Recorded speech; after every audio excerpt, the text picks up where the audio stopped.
Bienvenido a los devocionales del Catecismo de Heidelberg, un catecismo práctico. El tema de este devocional es: ¿creó Dios al hombre malo y perverso? Y esto tiene que ver con la pregunta número 6 que encontramos en este catecismo. La pregunta dice literalmente así: ¿creó pues Dios al hombre tan malo y perverso? La respuesta: no. Al contrario, Dios creó al ser humano bueno y conforme a su imagen, es decir, con verdadera justicia y santidad. Lo creó para que conociera verdaderamente a Dios su Creador, lo amara con todo su corazón y viviera en plena comunión con Él eternamente para su alabanza y gloria. En este devocional vamos a estudiar varios textos bíblicos: Génesis 1:31, Génesis 1:26 y 27, Efesios 4:24, Colosenses 3:10, Segunda de Corintios 3:18. Dios creó al hombre bueno. Después de haber considerado la profundidad del pecado humano en la pregunta que ya estudiamos de este catecismo, ahora este nos lleva al comienzo de la historia del Génesis. Y aquí tenemos una pregunta que no podemos evitar hacerla. Si el hombre es tan pecador, ¿significa eso que Dios lo creó así? La respuesta del catecismo es clara y llena de esperanza: no. El pecado no pertenece al diseño original de la creación de Dios. La Escritura declara en Génesis 1:31, y vio Dios todo lo que había hecho y era bueno en gran manera. Estas palabras aparecen al final del relato de la creación y están ahí como un veredicto divino sobre lo que Dios había creado. Nada salió defectuoso de las manos del Creador. Todo fue declarado bueno en gran manera. Y esto incluye todo, es decir, lo que conocemos como la naturaleza, los animales, y también ahí estaba el ser humano. Por lo tanto, la maldad que hoy vemos en el mundo no proviene de Dios, sino que es el resultado de la caída del hombre en el pecado. Muchos comentaristas están de acuerdo que Génesis 1:31 revela la perfecta sabiduría y bondad de Dios en la creación. Dios creó al hombre bueno. Por lo tanto, el pecado no se le puede atribuir a Dios. Esta verdad protege una enseñanza fundamental de la fe cristiana. Dios es perfectamente santo y bueno. Él no es autor del pecado. Veamos la dignidad de haber sido creados a la imagen de Dios. El catecismo explica además que el ser humano fue creado a imagen y semejanza de Dios. ¿Qué significa esto? La base bíblica de esta enseñanza se encuentra en Génesis 1:26, en esa primera parte que leímos, y el 27. Entonces dijo Dios: hagamos al hombre a nuestra imagen y semejanza. Y Dios creó al hombre a su imagen, lo creó a imagen de Dios. Hombre y mujer los creó. Ser creados a la imagen de Dios significa que el ser humano fue diseñado para reflejar el carácter de su Creador. Esta imagen incluía conocimiento verdadero, una justicia y santidad. El hombre fue creado no solamente inocente, sino también con una justicia original que inclinaba su corazón a amar y a obedecer a Dios. La imagen de Dios no se refiere en ningún momento al cuerpo humano mismo, sino principalmente a las facultades espirituales del alma. El hombre fue creado con la capacidad de conocer a Dios, amarle y vivir en plena comunión con Él. Esta verdad también explica la profundidad de la dignidad de la vida humana. Cada persona, sin importar su condición o historia, su raza, de dónde viene, dónde nació, su color de piel, su lenguaje, esta persona ha sido creada a la imagen de Dios. Y debemos de tener eso muy en cuenta. La pregunta para reflexionar es, ¿cómo cambia nuestra manera de ver a las personas cuando recordamos que todos, absolutamente todos, hemos sido creados a la imagen de Dios? Veamos el propósito original del ser humano. El catecismo también nos recuerda para qué razón o por qué fue creado el hombre. La existencia humana no es accidental ni sin propósito. El ser humano fue creado ¿para qué? Para conocer directamente a Dios, para amarle de todo corazón, vivir en comunión con Él, alabar y glorificarle eternamente. Cuando descubrimos esto, la vida encuentra su verdadero significado en relación con Dios, con nuestro Creador. Fuimos diseñados para vivir en comunión con nuestro Creador, con nuestro Dios, y reflejar su gloria en el mundo. Por esta razón, el pecado no es solamente una falta moral contra nosotros mismos, contra otras personas, sino es una ofensa directa a Dios. El pecado es también una distorsión profunda del propósito para el cual fuimos creados. Veamos otro punto acá en el catecismo. La restauración de la imagen de Dios. Aunque el pecado dañó profundamente la naturaleza humana, el Nuevo Testamento nos enseña que Dios está obrando, es decir, Dios está trabajando activamente para restaurar su imagen en nosotros por medio de Cristo. ¿Cómo sucede esto?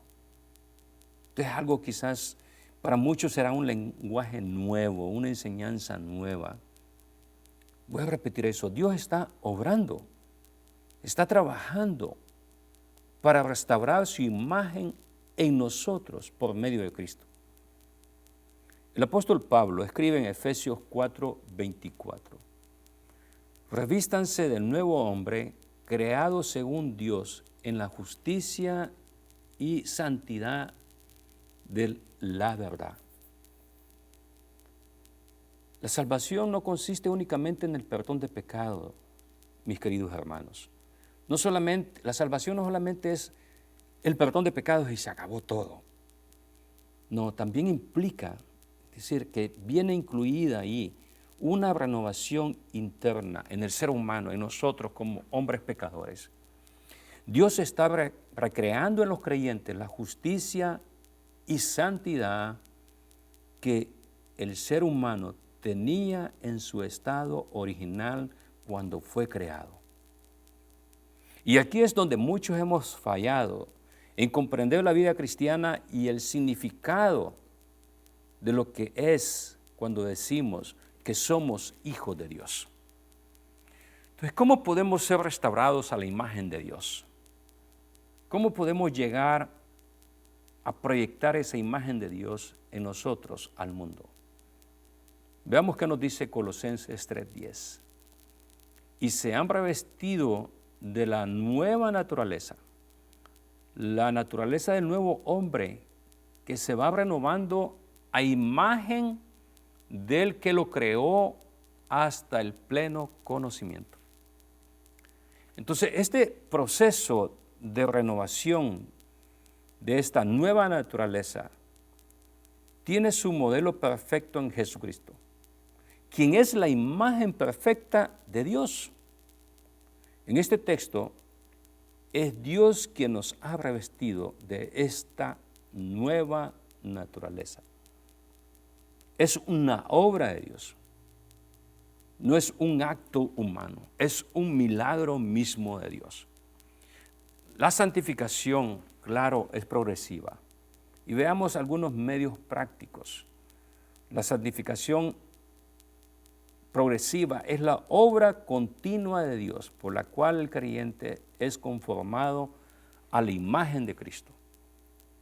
Esta transformación es realizada por el Espíritu Santo, pero no ocurre de una manera aislada o pasiva, sino mediante medios concretos que Dios ha establecido. Es decir, ¿cómo es que el creyente es transformado? Porque, a ver, ¿de qué se debería hablar en este momento, en este devocional, el catecismo, que los creyentes somos transformados? Somos hechos a la imagen de Dios y tenemos que reflejar esa imagen de Dios. Pero si no contestamos a la pregunta, ¿cómo es que esto sucede? Entonces, ¿cómo puedo alcanzar la verdadera justicia y santidad? ¿Cómo podemos pasar de ser hombres malos, como dice el catecismo en su pregunta, cómo podemos pasar de hombres malos y perversos a ser hombres de bien, una nueva persona? Esto sucede cuando nuestros ojos, mis queridos hermanos, están puestos en la gloria de Cristo. Y eso no sucede a través de, vamos a decir, simplemente con deseos, sino que esto sucede a través de prácticas espirituales definidas y constantes. Es decir, Dios va haciendo esto a través de lo que vamos a explicar. Primero, veamos esto. Vamos descubriendo a Cristo en la palabra. La transformación del creyente comienza con la exposición continua de la Escritura, donde Cristo es revelado a nosotros. ¿Ok? Entonces, Dios comienza a hacer esa transformación a través de su palabra. El apóstol Pablo describe este proceso en la manera como el creyente va descubriendo a Cristo en la Escritura. Y con la asistencia del Espíritu Santo va viendo y va descubriendo a Jesús en la palabra de Dios. Segunda de Corintios 3:18. Por lo tanto, todos nosotros que miramos la gloria del Señor a cara descubierta, como en un espejo, somos transformados de gloria en gloria en la misma imagen como por el Espíritu del Señor. Entonces, esta transformación o santificación del creyente es progresiva, día tras día. El Espíritu Santo está obrando en nosotros para moldearnos cada vez más conforme al carácter de Cristo. Veamos otro pasaje. Encontramos en Juan capítulo 5, el 31 al 47. Jesús está confrontando a un grupo de judíos religiosos que conocían, supuestamente, vamos a decir, conocían profundamente las Escrituras, las estudiaban diligentemente, tenían una autoridad religiosa, tenían un respeto entre el pueblo, pero que no conocían ni llegaron a conocer quién era Jesús. No llegaron a conocer a Jesús como su Mesías, ni lo reconocieron. Pero Jesús, hablando a ellos, les dice en Juan 5:39, ustedes escudriñan las Escrituras porque les parece que en ellas tienen la vida eterna. Y al final de este texto Jesús da una declaración bien importante. Y dice, y son ellas las que dan testimonio de mí. O sea, Cristo dice aquí, todas esas escrituras del Antiguo Testamento, lo que hacen es, traen un testimonio acerca de mí. Es interesante esto, ¿no? Quizás no hemos aprendido a descubrir a Cristo en el Antiguo Testamento. Ahora, ya Cristo resucitado, en otro pasaje, encontramos que se les aparece a un pequeño grupo de sus discípulos en camino a Emaús. Y dice que en esta conversación que tuvo con ellos, en Lucas 24:27, Jesús comienza a decir esto y dice, partiendo de Moisés y siguiendo por todos los profetas, comenzó a explicarles todos los pasajes de las Escrituras que hablaban de Él. Entonces, aquí encontramos esto, que la palabra es el espejo en el cual el creyente contempla la gloria de Cristo. Y no se trata de una lectura superficial, sino de una mirada intencional y espiritual de encontrar a Cristo en la Escritura. Miramos a Cristo, contemplamos su gloria a través de la lectura de la palabra de Dios. Vamos a hacer una aplicación práctica aquí. Leer la Escritura buscando conocer a Cristo. No solamente obtener información, debemos de detenernos, observar y reflexionar. Entonces, Dios usa la Escritura para hacer esta transformación en nosotros. Ahora, la segunda cosa que Dios usa es una meditación con propósito. La lectura de la palabra de Dios no debe ser una leída con rapidez, así, simplemente ya leí el pasaje que me tocaba este día, sino que despacio, meditando en ella, ya que la meditación es el puente entre el conocimiento y la transformación. Es decir, no podemos leer la Escritura rápidamente sin llegar a meditar y pensar en lo que estamos leyendo. La lectura de la palabra de Dios debe ser así, leída con tranquilidad, meditando en ella. El Salmo 1, versículo 2 dice: sino que en la ley de Jehová está su delicia, y en su ley medita de día y de noche. Nos revela eso, leer la palabra de Dios, meditando en ella. Y el Salmo 119, 15 dice: siempre medito en tus mandamientos. Cuando dice mandamientos, claro, se refiere a la palabra de Dios en general. La verdad de la palabra de Dios debe ser no solo entendida, sino profundamente considerada, hasta que pueda llegar a nuestro corazón, hasta que pueda llegar a lo profundo de nuestra alma. Y aquí hay una aplicación práctica. Debemos de tomar una verdad bíblica y pensar en ella intencionalmente, aplicando este texto, esta lectura bíblica que leemos a nosotros mismos. La lectura y meditación de la palabra también debe ir acompañada de una oración específica y constante. Y esta es la otra cosa, la tercera cosa que Dios usa para transformarnos, la oración. La oración es el medio por el cual el creyente depende activamente de Dios para su transformación, no para recibir y pedir nada más las cosas que necesitamos, sino la oración nos ayuda a reconocer que dependemos totalmente de Dios. Y la oración no es una queja, no es una petición nada más, sino es el instrumento por medio del cual nos comunicamos y tenemos esa relación con Dios, por medio de la cual nosotros podemos hablar a Dios. Entonces Dios usa la oración para transformarnos también. Dice el Salmo 51, 10, que es el Salmo 51, que es una oración. El versículo 10 dice: crea en mí, oh Dios, un corazón limpio y renueva un espíritu recto dentro de mí. Aquí hay una petición grande. Y no se trata de dame cosas, dame aquí, dame lo que necesito, sino crea en mí, oh Dios, un corazón limpio y renueva un espíritu recto dentro de mí. La oración también es una invitación. Hebreos 4:16 dice: por tanto, acerquémonos confiadamente al trono de la gracia, para alcanzar misericordia y hallar gracia para cuando necesitemos ayuda. La transformación no ocurre sin dependencia consciente de Dios. Es decir, que en la oración reconocemos que no somos suficientes para nada en nuestra vida espiritual, sino que dependemos de Dios. Nos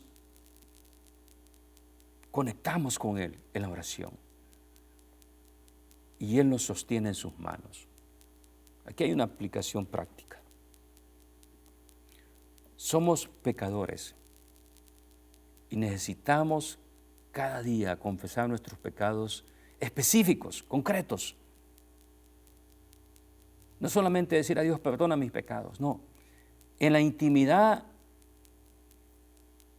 en nuestra recámara o en el trabajo, donde quiera que estés, ahí es donde debemos confesar nuestros pecados específicos y pedir ayuda a Dios para que Él pueda seguir cambiando nuestra vida. Es decir, reconocemos que pecamos y que necesitamos cambiar nuestras malas acciones.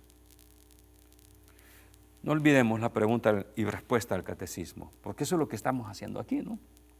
Aquí estamos haciendo algo práctico. ¿Cómo creó Dios al hombre? ¿Malo? ¿Súper malo? La respuesta es no. Dios creó al ser humano bueno y conforme a su imagen. Lo creó para que conociera verdaderamente a Dios su Creador, lo amara con todo su corazón y viviera en plena comunión con Él eternamente para su alabanza y gloria. Y ninguno de nosotros puede decir que amamos a Dios completamente con todo nuestro corazón. Entonces, ¿cómo es que puedo amar a Dios con todo mi corazón? ¿Cómo puedo alcanzar la verdadera justicia y santidad? Debemos reconocer que tenemos una lucha muy grande contra el pecado. Tenemos una lucha muy grande contra el pecado y quizás no nos hemos dado cuenta. Aquellas personas o aquellos creyentes que simplemente se dan por vencidos a las primeras ante una tentación, no tienen una lucha. Estimablemente no la tienen. La lucha espiritual es cuando nos negamos a nosotros mismos. Quisiera usar una ilustración en la cual no venga directamente, contenga pecado la ilustración, que no quiero ofender a nadie, pero lo voy a poner con una ilustración que simplemente para mí es como esa lucha del pecado. El día de ayer visitamos con mi esposa y mi hija una universidad.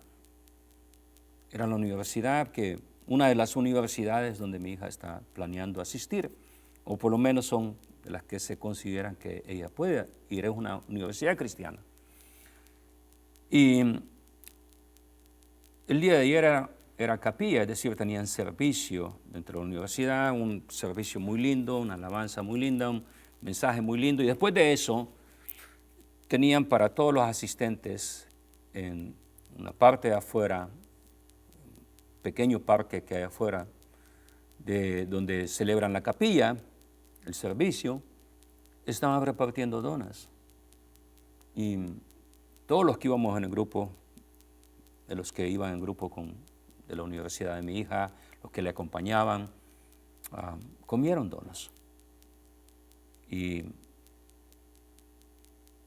para mí eso era una tentación muy grande, comer una dona. Y yo expliqué a mi esposa porque para ella eso no es tentación, ella nunca le han gustado las donas, nunca le gusta el azúcar, nunca le gusta todo ese tipo de cosas, de comidas, pero para mí sí. Y yo le explicaba a ella que mientras el grupo iba y comía las donas enfrente de nosotros, y a lo mejor estoy usando este mal ejemplo y alguno de ustedes dirá, bueno, también a mí me gustan las donas. Y yo le expliqué a mi esposa que para mí eso era una lucha interna muy grande en mi cuerpo, el deseo de comer esa dona. Y le dije, no es que no me gustan, todavía las donas me gustan mucho. Y yo cuando veía que los otros comían, yo tenía un gran deseo de ir a agarrar una específica de las que yo vi que tenían ahí. Entonces era una lucha y yo por un momento casi llego y camino y voy a la mesa, no había nadie que me detuviera ahí, no había nadie que me dijera que era malo. No es malo, mejor no es malo. Estoy poniendo un ejemplo nada más, pero tenía muchos deseos, muchos deseos de ir y levantar una dona para mí, pero no lo hice. Y yo le explicaba a mi esposa eso, que todavía sigo luchando con ese deseo de algunas comidas. Y no es que estoy a dieta, no estoy a dieta. No quiero ni pensar que estoy a dieta, porque entonces voy a ir y comer más de lo que podría o quisiera comer. Y es una lucha para mí, decir o no a ese tipo de comidas. Estoy tratando y es una lucha todos los días. Entonces, y con esto quiero ilustrar yo. Nosotros tenemos una lucha continua contra el pecado. Y quizás no nos hemos dado cuenta de eso. No nos hemos dado cuenta porque al primer deseo, a la primera tentación, caemos nuevamente en el pecado. La santificación incluye una lucha activa contra el pecado. Tal vez esto no lo hayamos visto de esa manera. Porque muchas veces usamos la excusa de que el diablo me engañó, el diablo me hizo hacer esto. Pero la lucha es interna en el ser humano, porque el pecado está dentro de nosotros.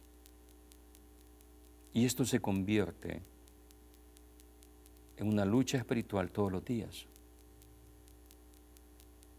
Romanos 8, 12 y 13. Voy a leer de esta nueva traducción viviente porque lo explica bien. Dice, por lo tanto, amados hermanos, no están obligados a hacer lo que su naturaleza pecaminosa los incita a hacer.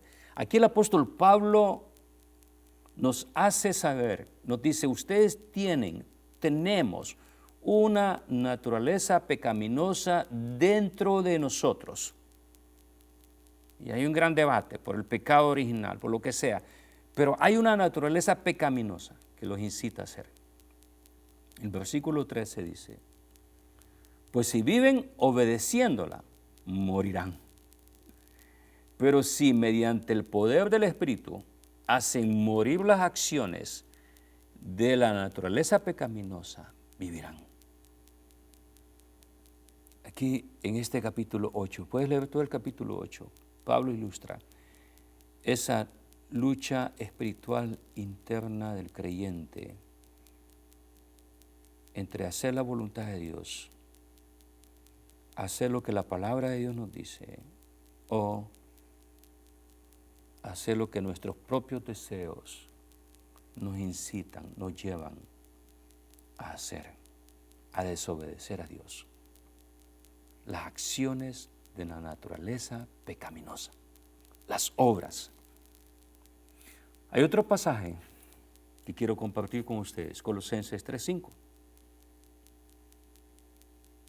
Dice este pasaje así: los que están dominados por la naturaleza pecaminosa piensan en cosas pecaminosas, pero los que son controlados por el poder del Espíritu Santo piensan en las cosas que agradan al Espíritu.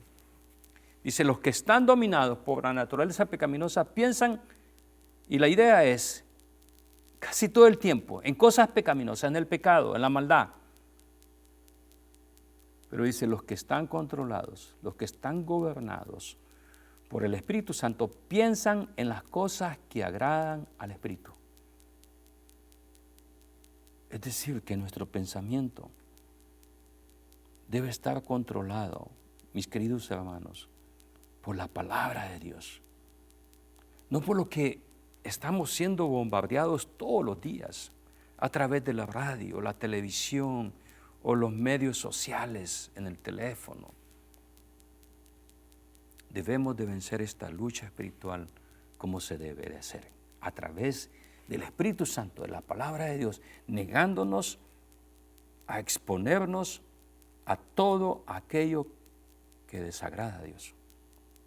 Los puritanos insistían en que no hay crecimiento sin mortificación por el pecado. Entonces, mis hermanos, esta es una lucha de todos los días en contra del pecado. Pero nuevamente, ¿qué Dios usa? Dios usa que nos demos cuenta que hay esta lucha del pecado y que resistamos esa lucha.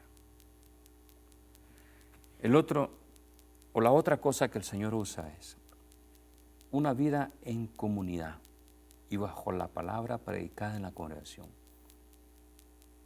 Dios usa el cuerpo de Cristo para edificar y santificar a su pueblo. No podemos ser llaneros solitarios, no podemos estar fuera de la comunidad. Dios usa la iglesia, lo que conocemos como iglesia, el grupo que se reúne, ya sea entre semana o en domingo. Ese grupo Dios lo usa para edificarnos, para santificarnos. ¿Y por qué digo esto?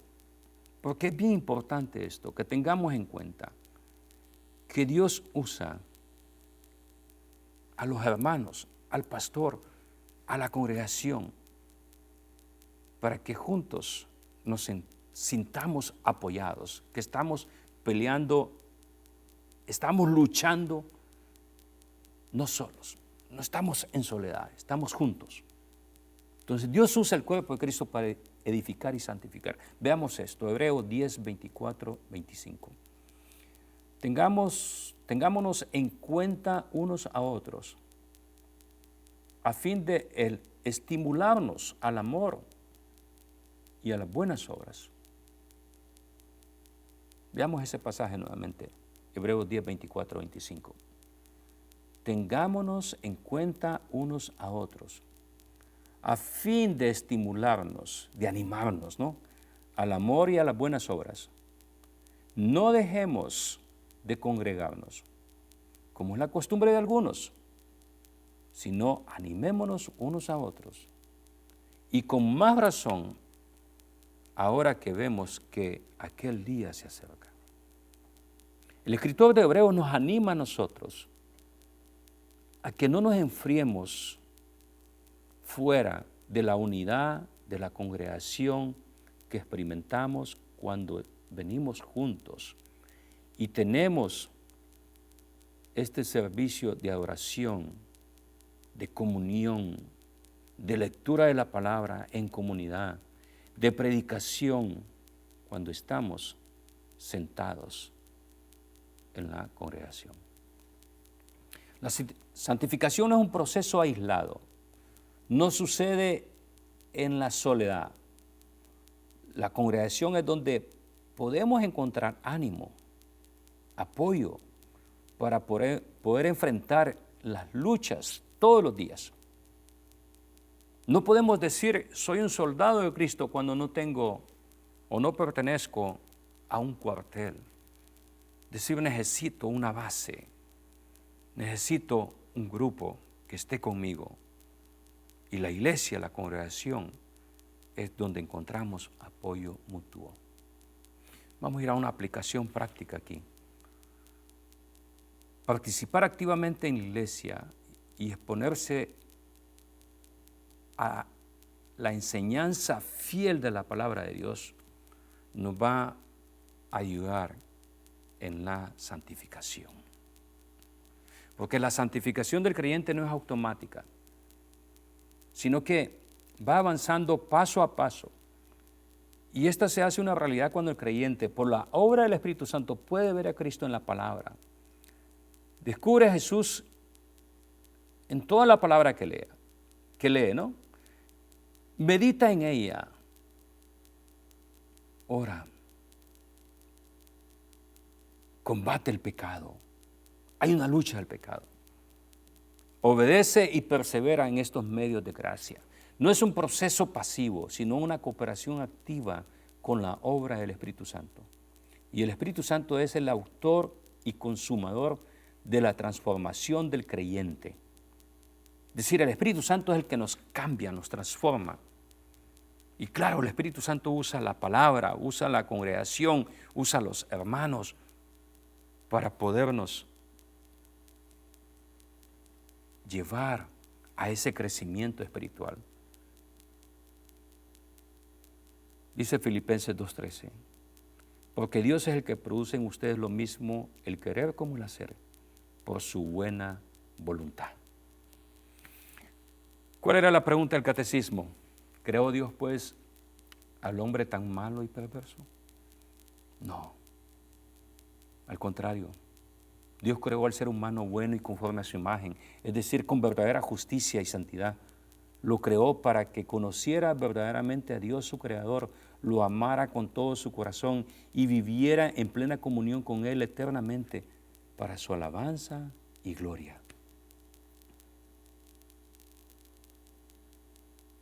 Una aplicación pastoral aquí. Este devocional nos enseña dos verdades profundas. Primero, Dios creó al ser humano bueno. El pecado no forma parte del diseño original de Dios. Esto nos recuerda la perfecta santidad y bondad del Creador. La segunda cosa que aprendemos es que, aunque el pecado ha dañado profundamente la naturaleza humana, nos ha dañado completamente a nosotros, Dios no ha abandonado su propósito original en la creación. En Cristo, Él está restaurando su imagen en su pueblo, es decir, su iglesia. La vida cristiana, por lo tanto, es un camino de transformación. El Espíritu Santo trabaja en nosotros para renovar nuestro corazón, nuestra mente y nuestra vida, para que cada día seamos más conformados al carácter de Cristo. Es decir, que vayamos padeciéndonos más y reflejando esa imagen de Dios en nosotros. Preguntas para reflexión personal. Reconozco que fui creado para conocer, amar y glorificar a Dios. Es decir, que no solamente es un propósito el que yo fui creado para lograr mi propia felicidad o mis propios deseos, sino que fui creado para conocer, amar y glorificar a Dios. Otra pregunta, ¿estoy permitiendo que el Espíritu Santo transforme mi vida a la imagen de Cristo? Sí, porque si no leo la palabra, si no me congrego, si no estoy haciendo oración, si no estoy en comunicación con Dios diariamente, entonces no estoy permitiendo al Espíritu Santo que transforme mi vida. Debo reflexionar en eso. ¿Cómo puedo reflejar mejor el carácter de Dios en mi vida? ¿Cómo puedo reflejar más a Dios? ¿Cómo puedo dar un testimonio de Dios a aquellas personas que no lo conocen? Y muchas veces es un testimonio sin hablar. Las personas ven nuestra conducta, nuestra manera de vivir. Y es cuando comienzan a hacerse más preguntas sobre nosotros. Y es cuando tenemos la oportunidad abierta, la puerta se abre para poder testificar de Dios, de su poder, de su gracia, de su salvación. El propósito de este devocional no es traer culpabilidad, sino traer cosas prácticas que pueden ayudarnos en la disciplina, en el crecimiento como creyentes, para que nuestro carácter como hijos de Dios vaya creciendo cada día. Vamos a orar juntos. Si quieres hacer esta oración conmigo, puedes hacerla. Por eso la voy a hacer pausada, para que puedas acompañarme en esta oración. Oremos. Padre nuestro que estás en los cielos, A ti venimos en oración. Te damos gracias porque hiciste al ser humano bueno y conforme a tu imagen, en justicia y en santidad verdadera. Reconozco con humildad que por el pecado he corrompido profundamente esa imagen y me he apartado de ti. Confieso que no hay nada bueno en mí y que en mi inclinación natural es alejarme de tu voluntad santa. Pero te alabo porque en tu gracia soberana has provisto en Cristo la restauración que puede acercarme a tu voluntad. Te doy las gracias porque en Cristo tú me has dado nueva vida y estás renovando tu imagen día a día. Te pido que por tu Espíritu Santo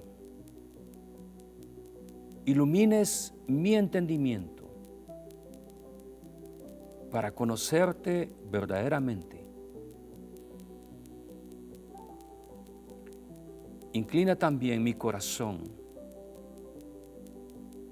para amarte sinceramente, para amarte por encima de todas las cosas.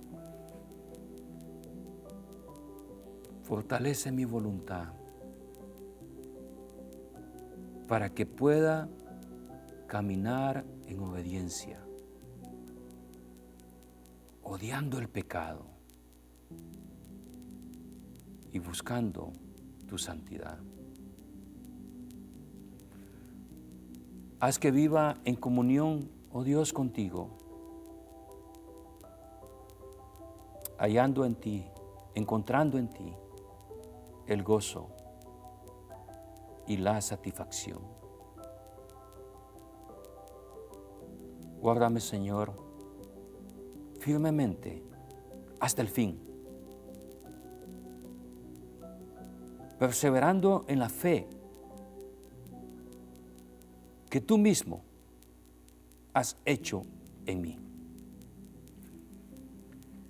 Y que toda mi vida, en pensamiento, en palabra y acción,